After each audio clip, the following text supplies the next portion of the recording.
Member for Orléans. Thank you very much, Mr. Speaker. My question's for the Premier.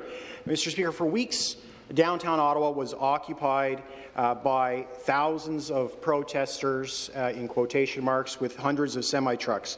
Incessant honking, use of air brakes, harassment, threats of violence and intimidation, Mr. Speaker. And for weeks, the residents of Ottawa were looking to this Premier and to this government for leadership and support. But what did they get? Zero, nada, zilch, nothing, Mr. Speaker. The Premier couldn't even pick up the phone. The Premier couldn't even pick up the phone to call the Mayor to see how things were going. But finally, after weeks of inaction, the government decided to try to save face. The government decided to try to save face and talk tough about $100,000 fines. So, Mr. Speaker, I'd like the government to tell us, how many of these tough $100,000 fines did they issue to help end the occupation of Ottawa? To reply, the Solicitor General. Thank you, Speaker.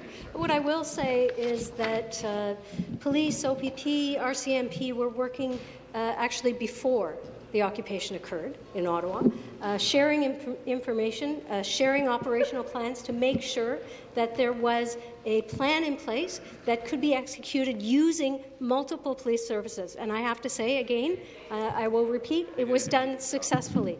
To suggest in any way that there was not preparation in place through police services is frankly quite a disservice and a little disappointing that you don't understand how police services have been sharing intelligence and information with each other through the entire occupation.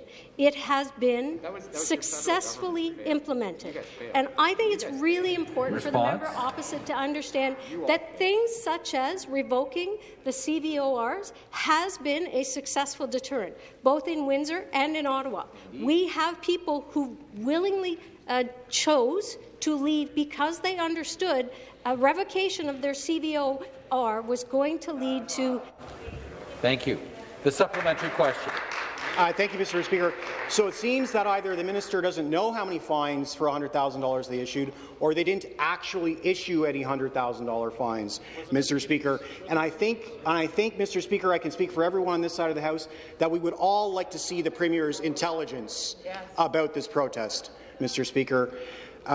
This government has flailed and flubbed during this occupation the entire time. We have a Solicitor General who overinflated how many OPP officers were in Ottawa to support Ottawa Police. We have a Transportation Minister who was slow to act on going after insurance and licensing. We have a government caucus from Ottawa that was all but invisible during the entirety of the crisis. Not in Ottawa, not from Ottawa. None of your Ottawa representatives said a peep during the protest, Mr. Speaker. This was a whole of government failure. A whole of government failure, Mr. Speaker. This morning. Member will take his seat. Question's been put. The government side will come to order. Minister.